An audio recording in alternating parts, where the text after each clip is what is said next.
check this out. There is this guy named John Lang who lived in Fresno, and he died in a really weird way. He was stabbed 3 times, and the house was on fire.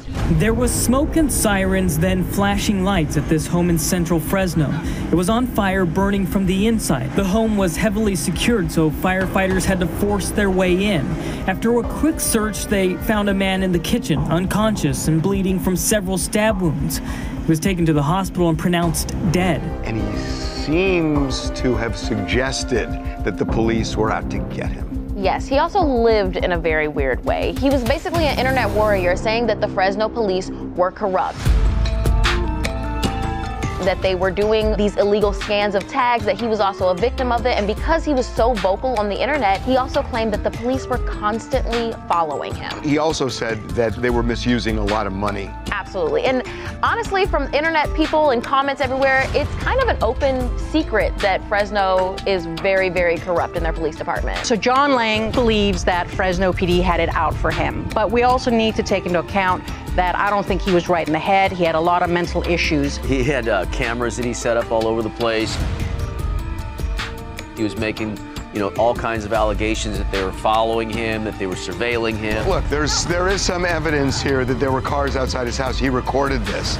And you do see a guy with a camera that's pointing at his house.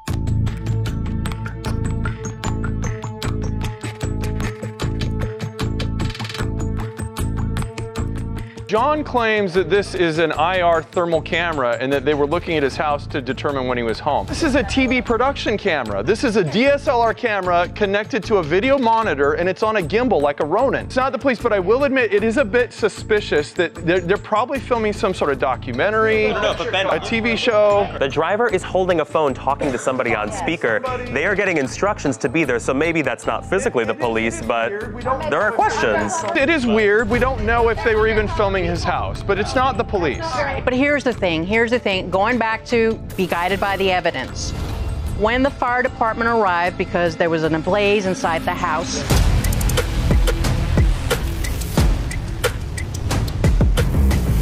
John Lang had 3 knife wounds, stab wounds, and it took the fire department like some major effort to just break through the barrier of the door because it had been bolted on the inside with wood, so had some of the windows, and so had the back door. Indicators of paranoia. Now, in terms of the stab wound, I will tell you right now that it is not unusual for some people, when they're not right in the head, to inflict these types of injuries that could be fatal on themselves. Is the thought that he was sort of setting this up to make it look like it was a cop conspiracy? Yeah. A handful of days before on Facebook, he posts, "If anything happens to me in the next day or two, it will be the result of the Fresno PD, my neighbor, and an employee at my job."